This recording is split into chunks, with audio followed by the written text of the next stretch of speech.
Good morning, Asia, and greetings wherever you may be tuning in from. I'm Elina Noor, Director of Political Security Affairs and Deputy Director of the Asia Society Policy Institute's office in Washington, D.C. Last month, in December 2021, the Asia Society Policy Institute launched a compilation of analyses taking stock of the South China Sea dispute. As anyone familiar with Washington, D.C. is aware, the South China Sea, indeed the whole regional landscape in Southeast Asia, is often overlaid by a US-China filter from within the Beltway. Within the report, we wanted to foreground the lens of Southeast Asia's frontline states in the South China Sea dispute, particularly the four Southeast Asian claimant states of Brunei, Malaysia, the Philippines, and Vietnam, but also including Indonesia as an interested and affected party by way of the North Natuna Sea's exclusive economic zone overlapping with China's so-called 9-dash line. For more on these countries' basic positions, as well as their approaches to conflict management and dispute resolution in the contested waters of the South China Sea, please do check out the report on the Asia Society Policy Institute's website. Today, we're privileged to have in conversation three regional experts who also contributed to the report. Sumathy Permal is Fellow and Head of the Center for the Straits of Malacca with the Maritime Institute of Malaysia. Her research interests are in geopolitics of the Asia-Pacific and maritime security issues in the Indo-Pacific. Nguyen Hung Son is Vice President of the Diplomatic Academy of Vietnam and Director General of the East Sea, the South China Sea Institute. His research focuses on major power relations, regional security governance, maritime security, and Vietnam's foreign policy. Evan Laksmana is Senior Research Fellow at the Center on Asia and Globalisation, Lee Kuan Yew School of Public Policy at the National University of Singapore. Evan's research focuses on military change, civil-military relations, and international security. We'll unpack some of the developments that have unfolded over the past month that have implications for the South China Sea dispute. These include ASEAN being led by Cambodia as the new chair, Myanmar taking over as ASEAN-China country coordinator, Indonesia calling for regional coordination on the South China Sea, and the increased attention and shows of presence by external players such as the United States, Australia, Japan, and the United Kingdom. In fact, two US Navy carrier strike groups led by the USS Carl Vinson and the USS Abraham Lincoln have just begun operations in the South China Sea, as we are about to have this conversation. So by way of format, we'll kick off with some brief opening remarks of about 5 minutes each from our panelists. Then we'll go into two quick rounds of a back and forth with me. And then we'll turn to audience questions and comments on our social media accounts. So perhaps I can start with you, Evan, before turning to Sumathy and then Hong Son. Evan, tell us why Indonesia as a non-claimant state cares about the South China Sea dispute. Thank you, Elina, and thanks for having me this morning. I think the key message here for Indonesia as a non-claimant is that obviously the South China Sea bears significant strategic importance because of how close we are to the South China Sea. So any instability in the maritime domain obviously affects us as well. But more broadly, beyond the immediate maritime security challenges that we also have to deal on a daily basis, whether it's illegal fishings or maritime incursions, beyond that, we are also very much concerned with the South China Sea in terms of how it's undermining or strengthening ASEAN's credibility. And Indonesia has always, never departed from its position that ASEAN is the cornerstone of its foreign policy. So whatever happens to ASEAN is something that Indonesia is also very much particularly concerned about. And lastly, the South China Sea is also an important litmus test for the bilateral relationship between Indonesia and China, as well as Indonesia's broader regional relationship. So to what extent the South China Sea disputes can be carefully managed by ASEAN and China, how much of Indonesia's relationship with China bilaterally, as well as Indonesia's relationship with Vietnam and Malaysia, is very much determined by what happens in the South China Sea in general. So for all these reasons, while Indonesia is not a claimant state in the sense that we don't stake a particular claim in any of the disputed islands or parts of the Paracels and Spratlys. We are very much concerned with what's going on in the South China Sea. Great, thanks, Evan. Sumathy, what would you like to add to this? Thank you, Elina. And as given in the report, in the executive summary, the South China Sea have persisted. The tension in the South China Sea has persisted for a long time. And for Malaysia, I think the situation is now even urgent with the Chinese seismic survey, militia movement, the presence of warships and the Coast Guard vessels, as well as the PLAF flight intrusion into Malaysia's exclusive zone. So Malaysia is a claimant in the South China Sea, and naturally the claims overlap not only with China, but also the other claimants in the South China Sea. For the purpose of just giving a broad summary of what I have given in the report, my section actually examines Malaysia's approaches and policies in the South China Sea that firstly, its reliance on diplomacy and defense, as well as a legal mechanism to resolve the conflicting claim. And also the reports identify major risks impacting Malaysia and the region as a whole, while looking at how rule-based framework and the conduct of parties in promoting maritime cooperation in the South China Sea. So the fact that Malaysia had identified actually South China Sea as a potential flashpoint to be handled very carefully, the Ministry of Foreign Affairs Foreign Policy Framework 2019 has actually alluded to this point and promotes or encourage close cooperation among the ASEAN member states and also the major powers in this relation. But one point that I would like to emphasize is Malaysia's approach as a defense, as the first line of defense for Malaysia's maritime claims are based on international law, also the UNCLOS, and also given Malaysia's interest, offshore economic interest in the EEZ and the continental shelf. I think these are some of the issues that Malaysia have to show that it is important to take a multi-pronged approach in the South China Sea. Thank you. Thanks, Sumathy. Hung Son, would you like to summarize kind of the top line issues from your piece in our report? Sure, Elina, and thanks for having me on this very interesting program. I share very much of what Evan and Sumathy have just said. I think the South China Sea issue, as it is known today, has evolved from the disputes over the rocks to the disputes over the resources, and now the disputes over the rules in the South China Sea. Now, because the nature of the South China Sea issue, as it is known, has evolved, then the so-called frontline states or the stakeholders has also changed. No longer only the territorial or maritime claimants are parts of the South China Sea issue, but whoever is affected by the disputes over the resources, and especially now the disputes over the rules that governs the South China Sea specifically, but more broadly, that governs the maritime sphere or the oceans are part or are the party interested in the South China Sea issue. And therefore, in my piece, I argue that, of course, Vietnam is a very key stakeholders in the South China Sea because we have rocks that are being disputed.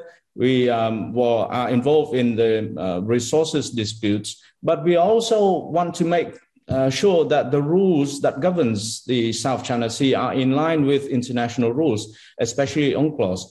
And I think that there are other valid stakeholders who can be involved in making the rules South China Sea one that is internationally accepted and in line with that of the international communities. And therefore, I argue in my piece that the rising interest of other parties in the South China Sea are one that we should take advantage of. And ASEAN in particular needs to also take advantage of the growing interest of the international communities in making sure that the rules that governs the South China Sea is in line with the UN Convention on the Law of the Sea and also other internationally accepted rules. And that is, in a sense, a very core business of ASEAN, to make sure that this region is governed by rules and norms and not by any imposed rules by any other party. And that's, in a sense, is what I'm trying to say in my piece. Back to you, Elina. Thanks. I like that. It's a really catchy phrase, rocks, resources, and rules. I feel like that could be the title of another report. Should have been the title of our report. So also maybe a hashtag that could trend. But thanks so much for that, Hung Son. Sumathy, I wanted to turn back to you and ask you a couple of tough questions, if I may, that I know are playing on everybody else's minds, but we don't often hear from Putrajaya. So hopefully you might be able to shed some light on what I'm about to ask. Let me start off with this. So contrary to, say, Vietnam, Malaysia is often seen as relatively low-lying in this dispute. It's quiet, its comments are often muted, and it usually wants to avoid confrontation with the hope that diplomacy will prevail even in times of clashes. And yet in the last few years, what we've seen is growing political, diplomatic, military, and law enforcement pressure for Malaysia as incidents of harassment at sea have only seemed to increase. Last year, even, from tensions at sea, we saw those provocative overflights by the 16 PLA Air Force aircraft close to Malaysian airspace. So the threats are no longer now just in the maritime theater. I think you'll agree with me.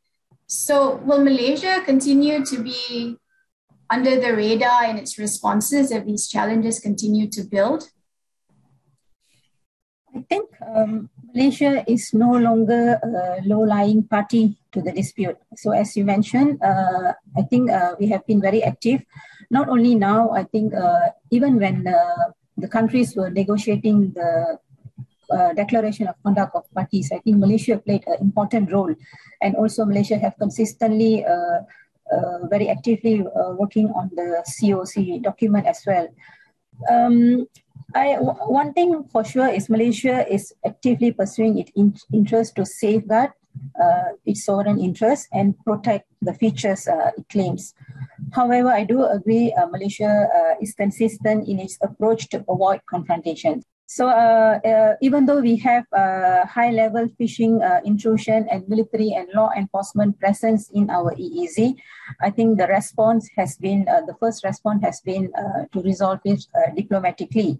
But Malaysia have also deployed our jet fighters in response to the intrusion by, so I don't think Malaysia is taking a quiet approach in this sense.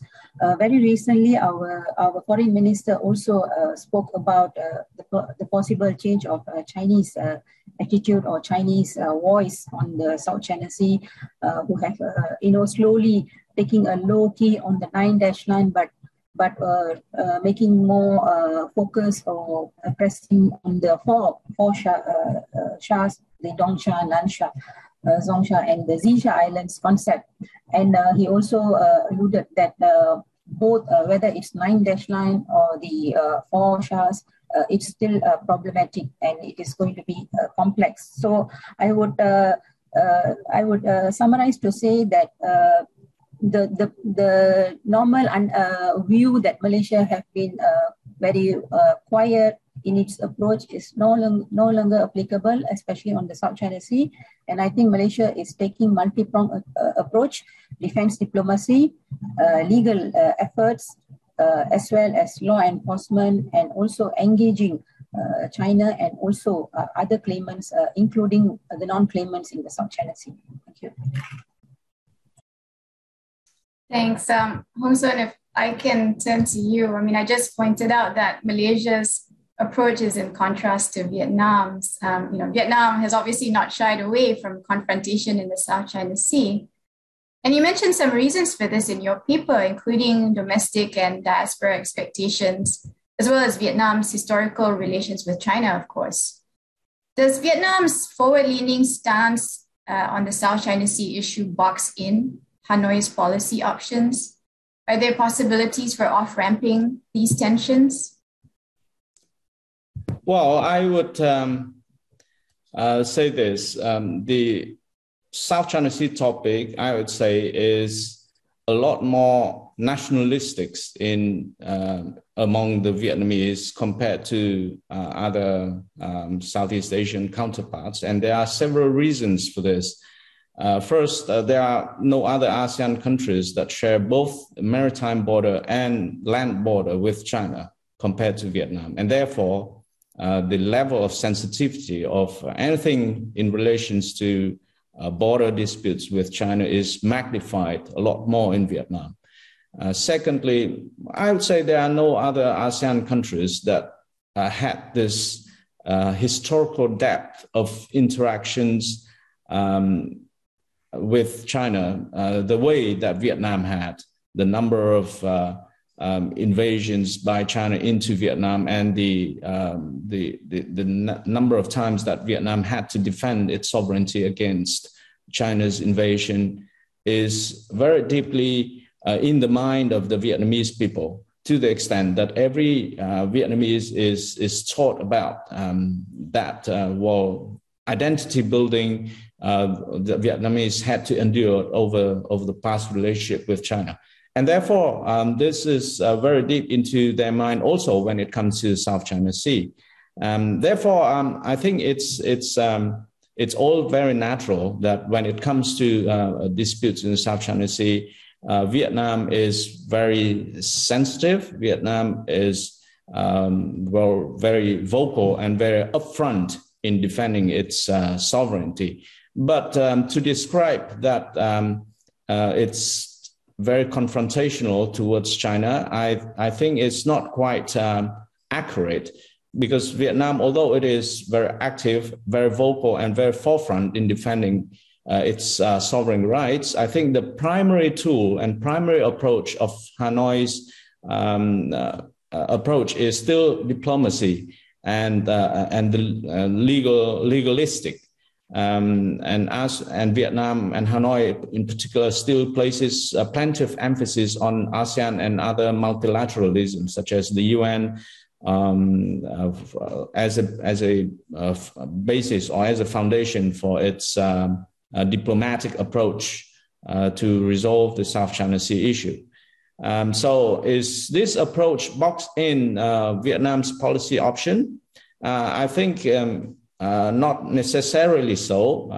Vietnam, although is very active in defending itself, but I think Vietnam is also very flexible. And in fact, we have actually resolved many of our border disputes, particularly land border disputes with China, in a very fruitful manner. And even overlapping maritime claims have been very peacefully and very fruitfully resolved in the Gulf of Tonkin in what is often referred to as a textbook resolutions of overlapping maritime claims entirely based on goodwills and the UN Convention on the Law of the Sea in the Gulf of Tonkin. So I think Hanoi has plenty of toolkits to deal with the South China Sea issue, and it's quite actually flexible, although it is very upfront and very vocal in defending its right. Thanks for that clarification. Evan, you argue in your piece that for a number of reasons, Jakarta has avoided directly addressing China's assertiveness in the South China Sea, including in Indonesia's EEZ and the Natunas. You also write that there is a limited role for external players like the US and other European countries in resolving the dispute, or at least managing the dispute. Does the answer then to curbing China's bellicosity in the South China Sea lie with each affected ASEAN or Southeast Asian country and with ASEAN as a grouping itself? And if not, then what's the answer? Right, thank you for that. First of all, yes, the short answer is yes, it does lie within the Southeast Asian claimants first. First of all, I think we have to separate between dispute resolution, as in the final maritime delimitation of who owns what and where. I think that is up to the claimant states themselves to negotiate. But secondly, there's also, in the lead up to that process, we need to have proper tension management mechanisms. And this is what the COC was supposed to do. I think the COC was relatively successful in that regards, maybe the first 10 or so years. But I think in the last few years, we've seen the limitations of the COC in terms of tension management when one party, particularly China, has the upper hand in terms of military power as well as other strengths at its disposal. So right now, the question is what happens if the existing tension management mechanism is not sufficient or not robust enough that will allow a proper maritime delimitation process or talks to commence between China and the claimants. I do think then the answer does lie within the Southeast Asian states themselves. I think over the years, Southeast Asian states have tended, maybe consciously, maybe less so, to bypass the difficult task of clarifying their own claims under UNCLOS and negotiating those particular claims with its neighbors, excluding China, before actually just bypassing that problem to the COC process. Well, we don't want to clarify these claims before the COC brings us to a conclusion of what things should be. And I think now maybe it's a good time to revisit that standing assumption. Maybe it's time that the Southeast Asian states themselves figure out how to clarify their claims and negotiate maritime talks. I think this is what Indonesia and Vietnam has been doing. This is what Indonesia and Malaysia has been doing. Nobody says that you have to wait for the COC before you clarify your claims and then have your maritime delimitation talks. The presence of the COC process doesn't negate UNCLOS, right? As Hun Sen said, the rules still apply and UNCLOS still apply.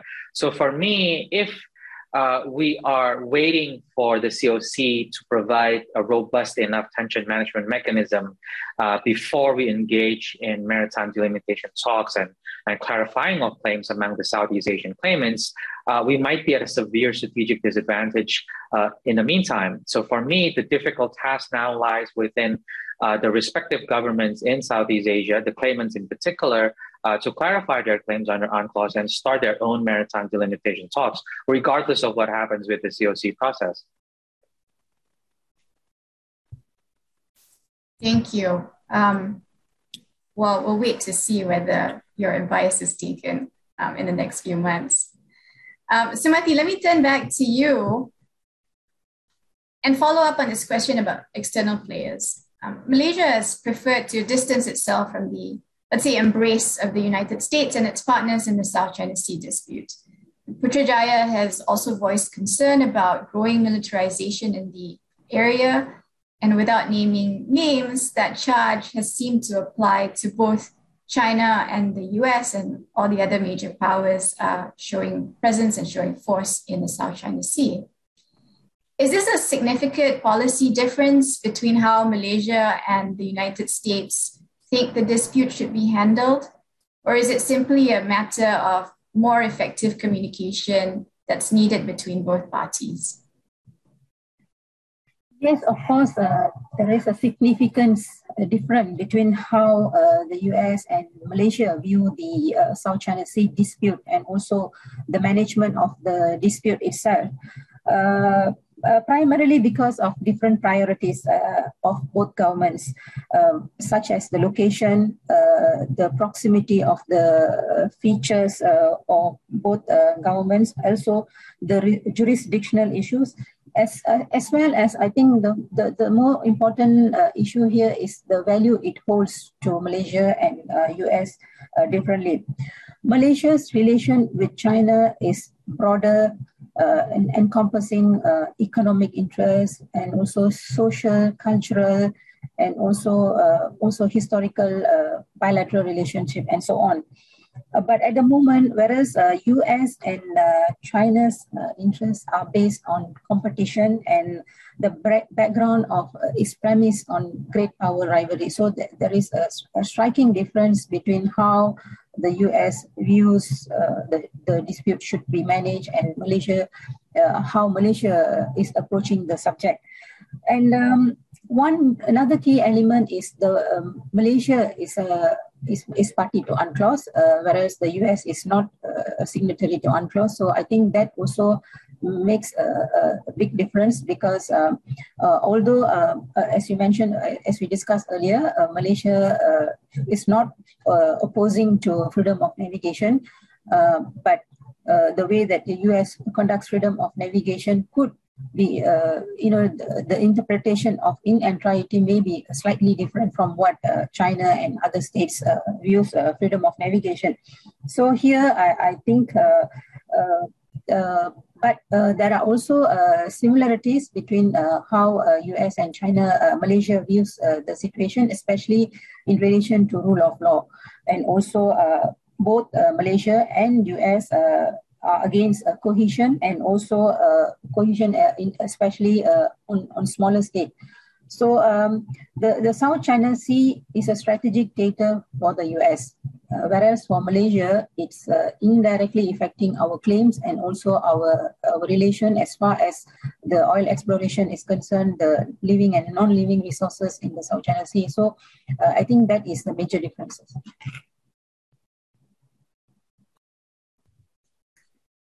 Thanks, Sumathy. Turning back to you, Hung Son. China has indicated an interest in concluding the Code of Conduct this year. Cambodia, as well as chair, has also expressed a similar desire, so it will leave a positive mark on its chairmanship. And in fact, this November will, as we all know, mark the 20th year anniversary since the DOC was signed in Phnom Penh when Cambodia was chair of Asean. Not much has changed since then, and yet everything has also changed. So what are your expectations of ASEAN concluding the COC this year with China, with Cambodia as chair of ASEAN, and with Myanmar as the country coordinator of ASEAN-China relations for the next 3 years? Well, this can be seen as a great opportunity when we have both the chair of ASEAN as well as the country coordinator of ASEAN-China relations. Both are non-claimant states to South China's disputes. So this can be seen as an opportunity because as non-claimant states, these countries can be seen as playing a neutral part and also can be, serve as an honest broker to try to move the process forward.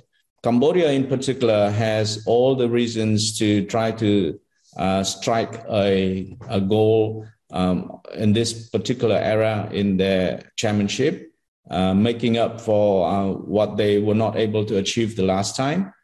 And also we can credit Cambodia for having the political will to push ASEAN on this front if it acts on ASEAN interest. Now, the only problem is that Cambodia is not itself part of the UNCLOS yet. It has signed but not ratified UNCLOS. Therefore, it may not fully appreciate or understand the UNCLOS content of the COC that ASEAN is trying to achieve. Myanmar, although is seen as a neutral party and can play a role, but is in trouble at the moment. And I don't know if this year, Myanmar can fully function and can fully discharge its role as the country coordinator if the domestic political situation still prevent it from fully participates in ASEAN business.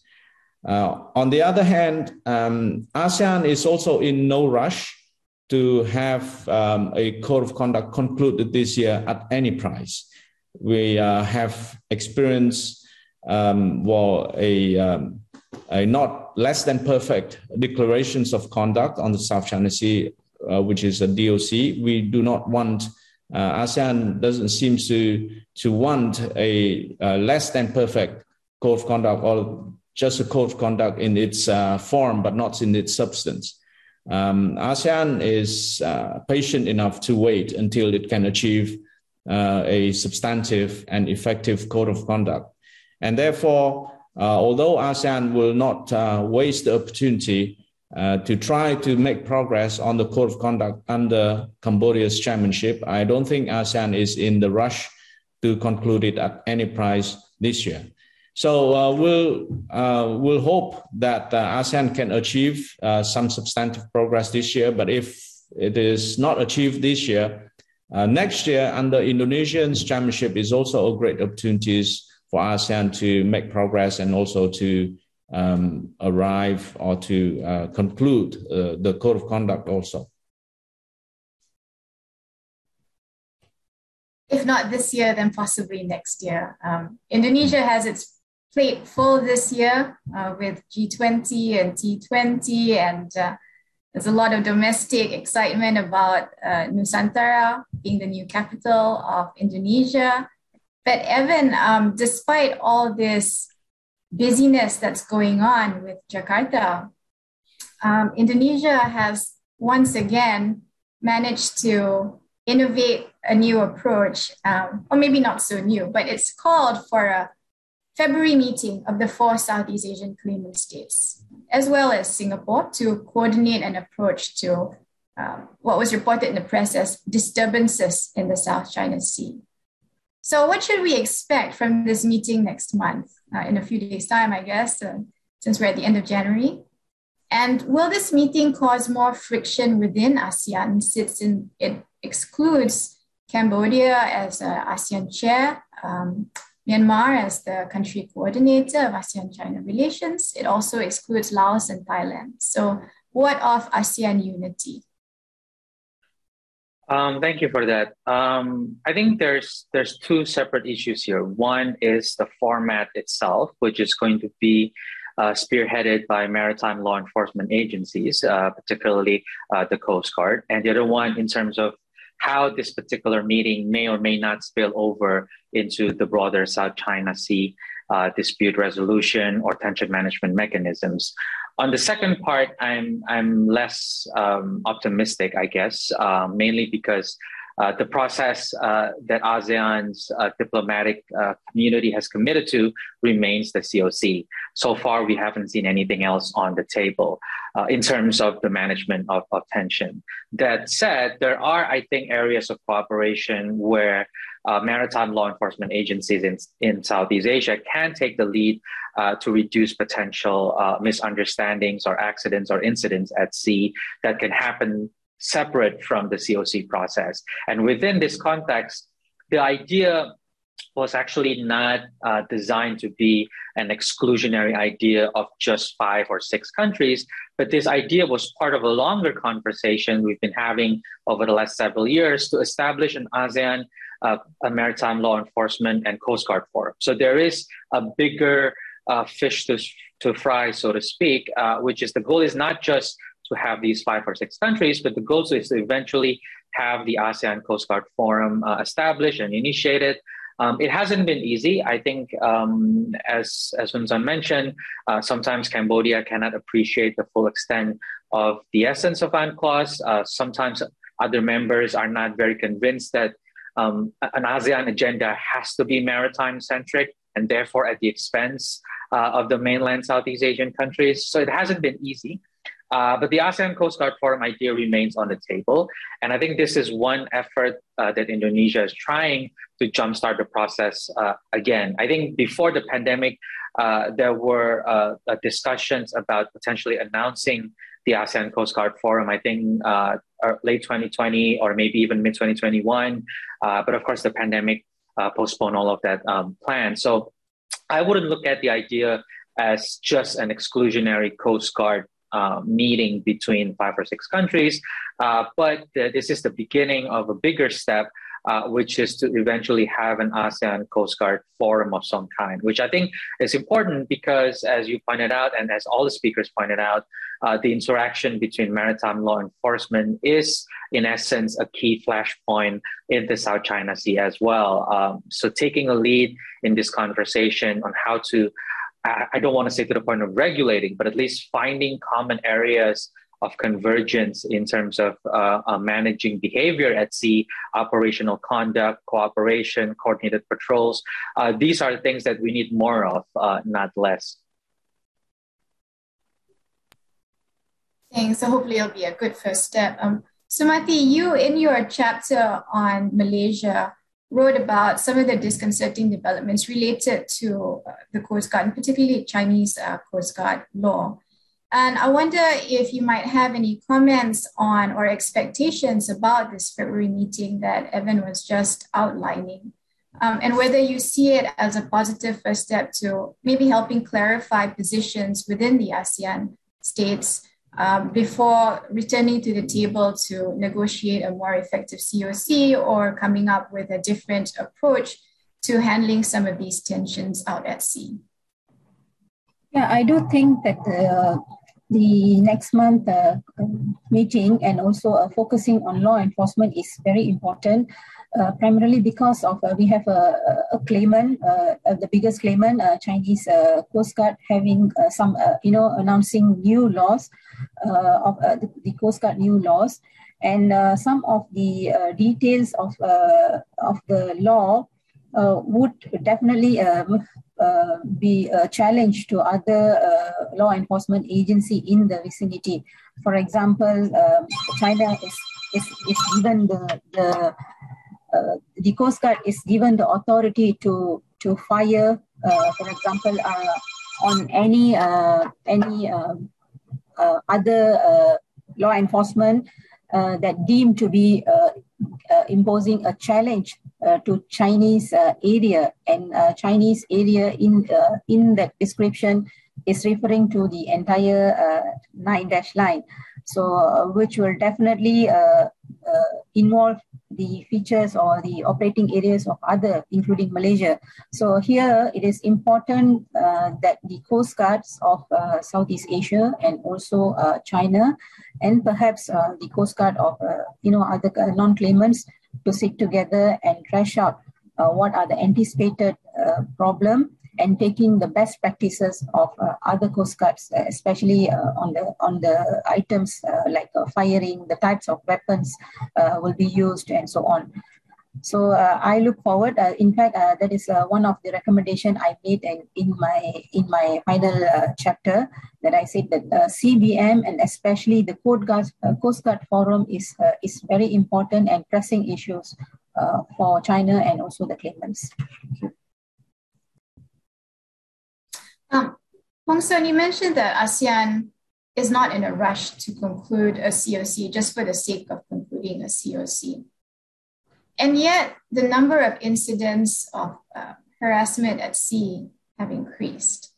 So in a way, there is a disjuncture between what is hoped for with the COC and this, perhaps some would say, illusion that we have time on our side in ASEAN, with the reality of what's going on at sea. How do you connect this, on the one hand, this parallel idea that we have time, and on the other, the reality that actually things are starting to heat up in the South China Sea? Do we really have this time to wait on a meaningful, effective COC with teeth? Well, I think on the one hand, we should try our best to try to achieve an early conclusion of the COC. I do not deny the need to have an early conclusion.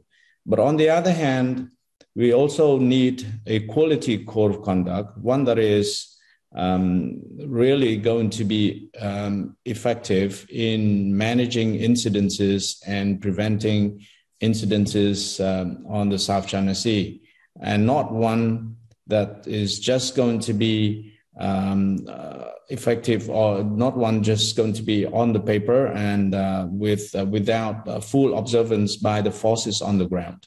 So I think in order to achieve that, or in order to bridge the gap that you mentioned between what progress being made at the diplomatic table and the factual incidences on the ground, I think it's very important to have the people, the forces on the ground, to actually be involved in the COC process.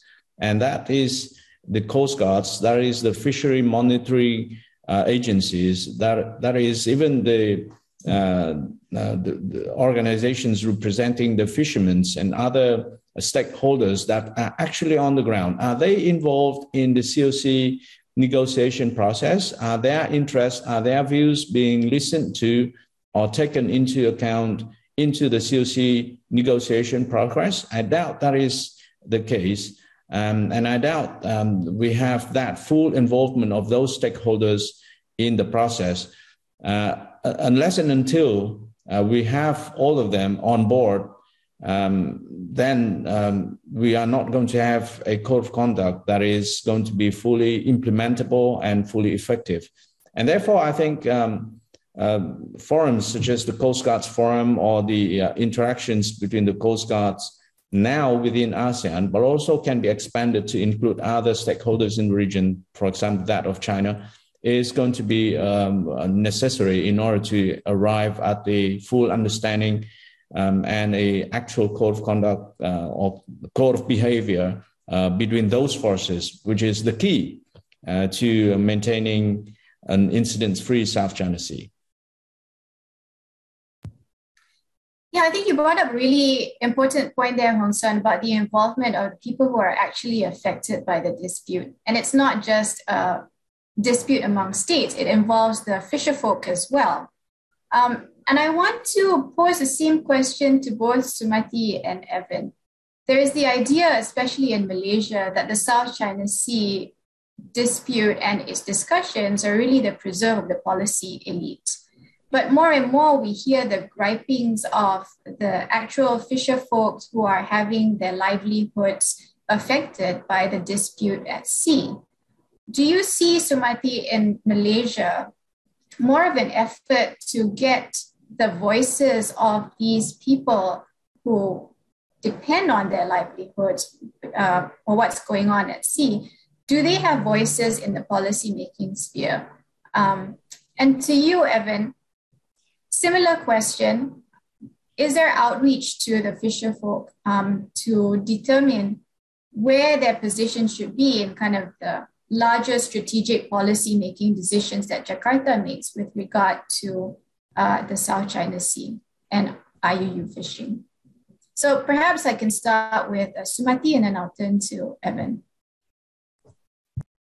So the issue faced by fishermen, it's very sad and also threatening to those livelihood of the fishermen. But in Malaysia, I think there's a lack of awareness, or I won't say as much as we hear from Indonesian fishermen or the Vietnamese fishermen.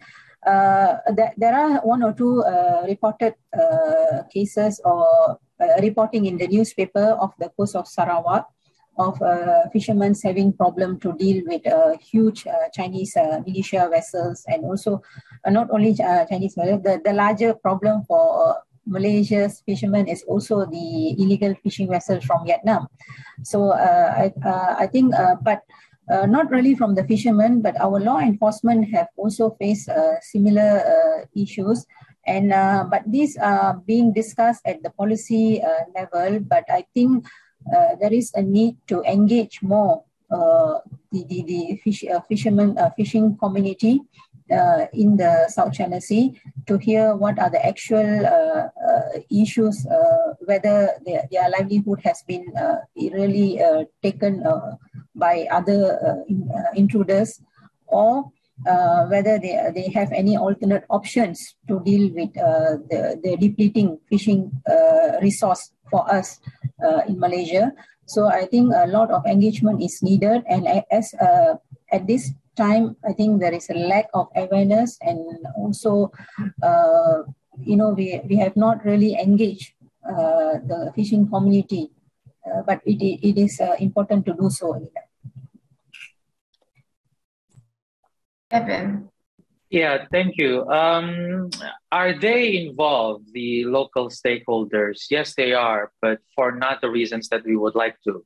I think they're not a part of the discussion when it comes to like the COC or even maritime delimitation talks. They're certainly not being thoughtfully considered in that context, but they are being considered within the context of Indonesia's own problems with maritime governance, particularly on the domestic side. And there's two issues here. One is the fishery industry and coastal communities. And then the other one is in terms of law enforcement. Now, in terms of law enforcement, these things obviously a key point, because from time to time, whether or not the local fishing community ventures out in the exclusive economic zones and potentially clashes with those from Vietnam, Malaysia, or China, it certainly caused from time to time an international incident, if you will, right? So it's not just localized in that sense. But the solution from the government so far has been kind of very much limited and localized. So one example that they try to do this is, rather than improving the political and economic conditions of the local fishing communities around Natuna, for example, they actually brought or tried to bring fishermen from Java, about at least 2 weeks away by boat, to Natuna to fish in the area, because there aren't big enough fishing vessels around Natuna to have regular activities in the exclusive economic zone. So they actually try to migrate or transport Javanese fishermen with bigger ships and vessels to the North Natuna Sea. And this, of course, creates problems that we haven't really worked out. Who's going to pay for it? The potential for marine environmental damage, and of course, the potential for clashes with fishing vessels from Vietnam, Malaysia, or China. So the solutions that the government has put forward so far in terms of involving local fishing community has been localized and very much counterproductive. On the other hand, the local governments and elite representing these fishing communities have also become a source of confusion, if not problem, with the government in terms of the maritime governance, because, for example, one local government around the North Natuna Sea proposed that they get to operate their own coast guard. So these are things that actually might complicate the situation as far as law enforcement is concerned. But the key point is that Indonesia, I think, does need an overall and a key overarching framework to overhaul its maritime governance structure domestically. And that includes making sure that the fishing communities are a key stakeholder in the process, even if they're not a key stakeholder in terms of maritime delimitation or the COC process. Yeah, I think very often, those of us who study state-to-state behavior forget about the actual people who are impacted the most by the decisions that policymakers take. Hung Son, I want to turn back to you and again pick up on what you had earlier mentioned about external players. And I want to contrast that with the maritime delimitation challenges that even the ASEAN claimant states have not managed to work out amongst themselves. So on the one hand, the claims in the South China Sea are not just between Southeast Asian claimant states and China. Even the ASEAN claimant states have yet to resolve their own claims. But on the other hand, we also have kind of the pressures of external players wanting to be involved more and more in trying to at least manage the tensions at sea. Do you think that these two processes can be handled in parallel fashion? Or do you think we should prioritize amongst the ASEAN claimant states resolving our own territorial claims before involving the external players? Well, that's a very good question, Elina. I think these processes can go in parallel. On the one hand, neighboring states should, wherever involvement of external players should by themselves try to resolve their overlapping maritime claims and bilateral issues arising from there. Should be the business of those states with adjacent coastlines or opposite coastlines or with overlapping maritime claims. So there's no question about that. However, the involvement of external players, which in my view, they have legitimate interest in this region in trying to uphold international law, uphold the international environment that preserve the rule of law. And in particularly in the South China Sea, that would be the preservations of the United Nations on the law of the sea. These are also very important background, which serves as the solid foundations for the states involved to base on to resolve their overlapping maritime claims. Also, the external players can play a very constructive role in helping the region manage issues that are regional in nature, which they themselves can or may not have the capability or the technological capability in order to resolve. For example, managing the degrading environmental environment or the degradation of the nature of the fishery resources, or other aspects of oceanic governance, which is arising. These are issues that the region have not yet had the mechanisms or the resources to deal with, which can benefit from external parties' involvement.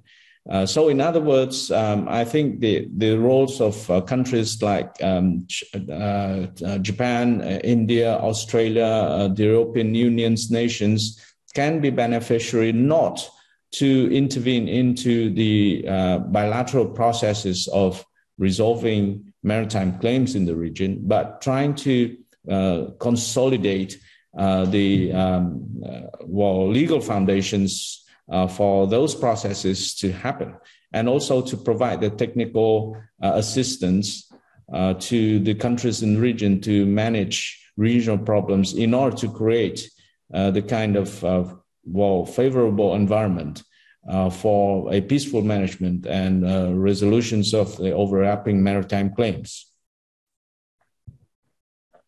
I think, yeah, it's very tricky, as you pointed out. But, Sumathy, in your chapter, I'm actually going to pick up from Sumathy's writing and turn this question to Evan.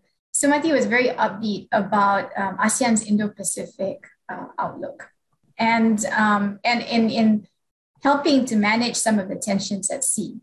Given that the outlook was shepherded by Indonesia mainly and supported, of course, by the rest of the ASEAN member states, I'm going to turn to Evan and then turn back to Sumathy for a response. Evan, do you see a real role for ASEAN's outlook on the Indo-Pacific in trying to calm some of these tensions at sea? In its current form, the short answer is no. I think the ASEAN outlook on the Indo-Pacific was initially designed as a way to provide some agenda setting capability for ASEAN when they engage or being engaged by the extra-regional powers on the Indo-Pacific. In simple terms, okay, we could not talk about the Indo-Pacific without having an ASEAN version of Indo-Pacific, because when we talk to them, to the US, to Australia and others, we have to follow their framing and their agenda. So having the ASEAN outlook on the Indo-Pacific brings us back to the ability to set the big framework in terms of conversation. But does that actually change anything on the ground? No, it doesn't. It doesn't affect anything in terms of the ZOC process. It doesn't affect anything in terms of how Beijing sees the problem or change its behavior. Number two, all of the things are included within the AOIP are things that we've already agreed on over the last 10, 15 years. These are not new path-breaking initiatives. And in fact, I think some ASEAN member states are ready to move on from the ASEAN outlook on the Indo-Pacific. Only Indonesia is still now insisting on finding an implementing framework for the AOIP. And we will have to see how that turns out. I think that may turn out to be a part of Indonesia's chairmanship in 2023. But as it stands, these are not new areas of cooperation, whether it's maritime, economic, SDGs. These are all things that we really agreed upon. The principles included are also things that are have been set in numerous ASEAN documents and charter provisions and all that. And lastly, if there is a potential workable option within the AOIP, it has to do with the East Asia Summit. To what extent can we link up, for example, the East Asia Summit with IORA? To what extent can we further institutionalize the East Asia Summit as the prime strategic forum for a leaders-led discussion? These are things that I think are sort of underexplored, but it's there if we want to. But right now, I think the ASEAN outlook on the Indo-Pacific is just that. It's an outlook, it's a way of looking without actually doing anything yet. Sumathy, do you agree? Yeah, Evan got a very good point. Actually, the ASEAN Indo-Pacific outlook was a response to the Indo-Pacific strategies, proponents of Indo-Pacific. Every country, US, Japan, Australia, India, EU, separately now UK, and also France, all these countries have got their Indo-Pacific strategy. And some are focused on strategic outlook, some are focused on inclusivity, some are focused on free and open access to all. So I think Southeast Asian countries and ASEAN were under some sort of, they had some obligation to at least to respond to the emerging Indo-Pacific concept, hence the outlook. But I do agree that there's not much efforts or progress, and it is the Indo-Pacific itself on a bigger scale, it's lacking on functional cooperation. It is all covered in the outlook that it has to be transparent, inclusive, it has to have good governance and so on. But how do we implement it?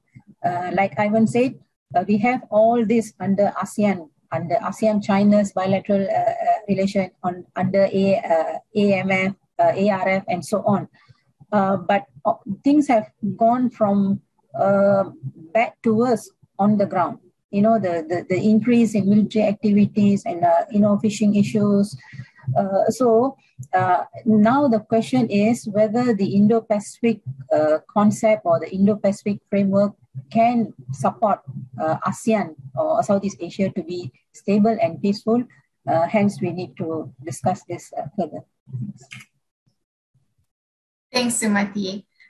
I don't want to end on a negative note, so I will give all three panelists a chance for a 30-second takeaway on what they hope to see for the coming year with regard to the South China Sea dispute. I'll start with Hung Son, and then go to Evan, and then finish off with Sumathy. Hung Son, all yours.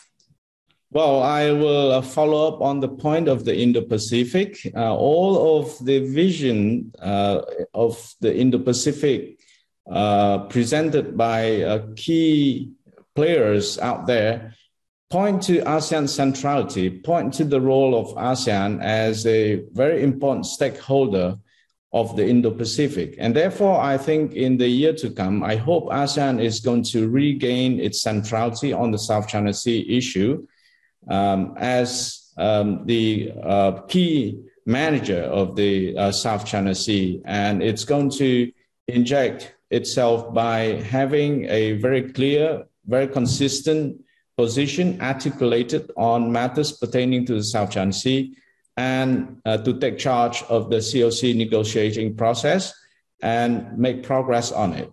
And that's what my expectation on ASEAN's role on South China Sea in the year to come. Great, thank you, Hung Son. Evan? Well, my expectation is that ASEAN will do what ASEAN does. But I think it's time for the regional governments to figure out how to address their own problems, whether in the South China Sea or beyond, regardless of ASEAN. I think only when we consider the difficult task for the regional governments, rather than buck passing the responsibility to ASEAN, can real progress be made. Thanks for that reality check. Sumathy, final word. Oh, my expectation is 2022 is still, ASEAN countries are still dealing with the pandemic, with the new variant. And I think the focus will be on being a resilient society, and health security will be on the agenda. So those claimants in the South China Sea, they also need to understand that the responsibility lies on us to ensure that the development on the ground does not turn into a bigger problem. And of course, the COC is something that China desired for. Whether the COC is concluded or otherwise, I think ASEAN-China bilateral engagement on the South China Sea should continue. Thank you. Hung Son, Sumathy, Evan, thank you so much for your time and insights.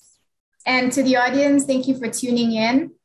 A recording of this conversation will, of course, be made available on the Asia Society Policy Institute's website, as well as on our social media accounts. We hope to see you again in our future webcasts. And until then, take care and stay safe.